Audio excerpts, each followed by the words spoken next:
Bonjour, la paracha qu'on lira Be'ezrat Hashem ce Shabbat, parashat Vayechi. Au début de la paracha, c'est marqué Vayechi Yaakov. La valeur numérique de Vayechi, c'est 34. C'est quoi les 34? C'est les 34 années que Yaakov il a vécu dans sa vie qui étaient bonnes. 17 ans que Yaakov il a vécu jusqu'à que Yosef il est parti. Et 17 ans les autres que Yaakov il a vécu en Égypte à côté de son fils Yosef. C'est total, ça fait 34. Et c'est pour ça c'est marqué Vayechi pour dire qu'il a vécu vraiment une vie heureuse que 34 ans. 17 ans avant que Yosef il a disparu et 17 ans après qu'il a retrouvé Yosef. Dans le Midrash, c'est marqué autre chose. Que les 17 ans que Yaakov il a nourri son fils Yosef et 17 ans que Yosef il a nourri son père là-bas en Égypte.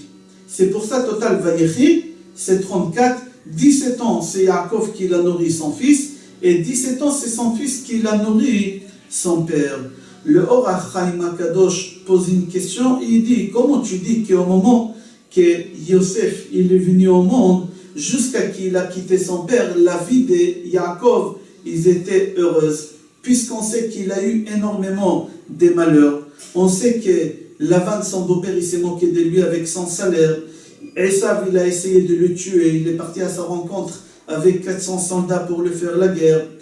L'ange d'Esav, il s'est battu avec Yaakov pendant toute la nuit. Sa fille Dina, elle s'est faite kidnapper et violer. Après, sa femme Rachel, elle est morte. C'est les pires années que Yaakov il a vécu pendant ces 17 ans. Alors comment on peut dire que ces 17 ans-là, c'est les meilleures années que Yaakov il a eu dans sa vie, et après encore 17 ans en Égypte avec Yosef. La question elle se pose sur les premiers 17 ans.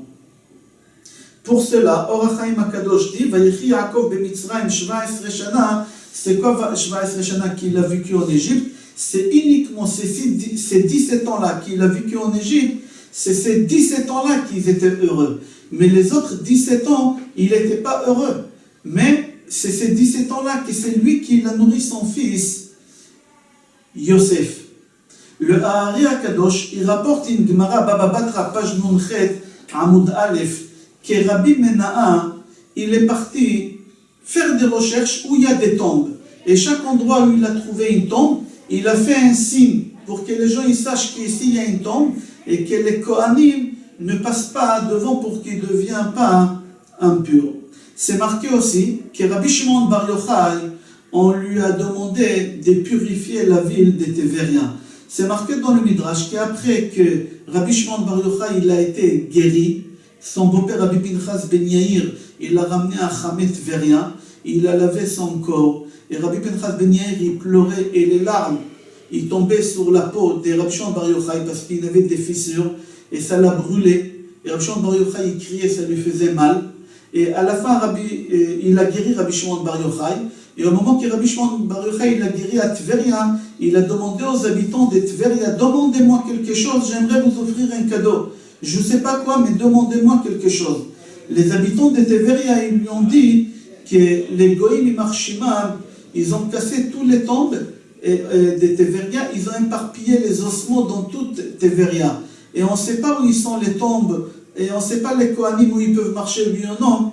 Alors les Kohanim de Tveria, ils font des grands détours pour pouvoir rentrer chez eux. Alors si tu peux nous dire où il y a des tombes pour qu'on puisse ramasser tous les ossements et les mettre dans un seul endroit. Rabbi Shimon Bar Yochai, il a dit d'accord, et il a commencé à faire des marques partout où il y a des tombes. La Gemara dit avec des tourmoussim, c'est une plante qui mettait partout, où il y a des morts, ça ne poussait pas, où il n'y a pas de morts, ça a poussé, et il savait où récolter les ossements et les ramener. Il y a un goy là-bas qui était jaloux de Rabbi Shimon Bar Yochai. Dans un endroit où Rabbi Shimon Bar Yochai il a dit ici il n'y a pas des ossements, qu'est-ce qu'il a fait? Il a pris un ossement un os d'un mort et il l'a mis là-bas. Il a dit à Rabbi Shimon Bar Yochai devant tout le monde, ici tu dis qu'il n'y a pas d'ossement, moi je crois qu'ici il y a un ossement. Je me rappelle qu'ils ont enterré ici quelqu'un. Rabbi Shimon Bar Yochai lui a dit regarde, au moment que moi j'ai vérifié, je sais qu'il n'y avait pas. C'est possible que maintenant il y a. Quelqu'un il l'a mis. C'est pour ça que je demande à Akadosh Baruch Hu, c'est lui qui a mis cet ossement-là, il prendra cette place, et le mort qui se trouve ici, il va ressusciter, il va rentrer chez lui. Ce goy-là, il est mort tout de suite, il s'est enterré sur place, et le mort qui était là-bas, il a ressuscité, il est rentré chez lui. On apprend de ça qu'il y a quelque chose de très important de savoir où il y a des tombes. Et il faut marquer les endroits où il y a des tombes. On raconte sur ce Rav que j'ai dit au début du cours, Rav Mena'a, qu'il est parti marquer les tombes. Et au moment qu'il marquait les tombes, il est arrivé à Me'arat HaMachpelah, où il y a la tombe d'Adam et Chava, les patriarches, les matriarches, etc. Les tombes, c'est pas comme aujourd'hui qui s'est marqué la tombe d'Abraham, la tombe d'Yitzhak, la tombe de Sarah. Non, c'était pas comme ça. C'était une grande mélange là-bas. Et lui, il est venu, il a dit, voilà, ici c'est Sarah, ici c'est Rivka, ici c'est Yitzhak. Et au moment qu'il est arrivé dans la tombe d'Adam Arishon, il y a une voix céleste qui est sortie et qui lui a dit, Bidmut duikani istakalta, biduikani atzma.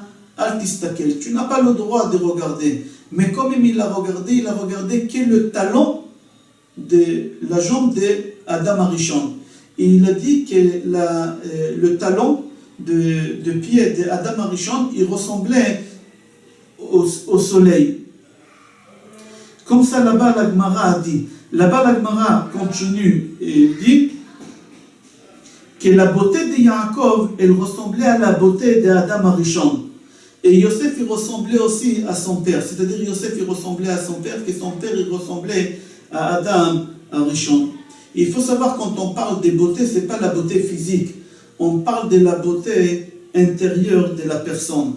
La Gemara Be'eruvin, page Yutret Amud Aleph, dit, après qu'Adam Arishon, il a fauté, il a mangé de l'arbre qu'il ne fallait pas qu'il mange, il a pris sur lui de jeûner les restants de sa vie. Pendant 130 ans, il a jeûné. Il s'est séparé de sa femme Chava. Et il a mis sur sa peau, sous ses habits, sur sa peau, il a mis des épines, des figuiers. Pourquoi tout ça? Parce qu'il a voulu réparer le péché qu'il a fait avec l'arbre de la connaissance. Parce que d'après certains avis, l'arbre de la connaissance, ce n'était pas la pomme, comme on dit, c'était le figuier. Alors il a fait la réparation de cette chose-là, avec l'arbre, il s'est séparé de sa femme parce qu'elle lui a dit de manger, alors il s'est séparé de sa femme pendant 130 ans. L'arbre de la connaissance qu'il a mangé, il y en a certains avis qui disent que c'était la théna, que c'était la figue. Et c'est pour ça qu'il a mis sur lui les épines des figuiers. Et tout ça pour faire un tikkun pour qu'est-ce qu'il a fait pendant 130 ans. Le Ahari Akadosh dit, puisque Yaakov il ressemblait à Adam Arishon, avec sa beauté spirituelle, comme Adam Arishon il a reçu sur lui pendant 130 ans de jeûne et de souffrance, Yaakov il a continué ce tikkun de Adam Arishon, et c'est pour cela, si on dit que Yaakov il a vécu 147 ans, enlever les 17 ans qu'il a vécu à côté de son fils, il reste 130 ans. C'est-à-dire que Yaakov, il a souffert pendant 130 ans, comme Adam Arishon, il a fait pendant 130 ans pour faire tikkun de l'arbre de la connaissance qu'il a mangé. Je vous souhaite Shabbat Shalom, Bracha ve'atzlacha et Kol Tov.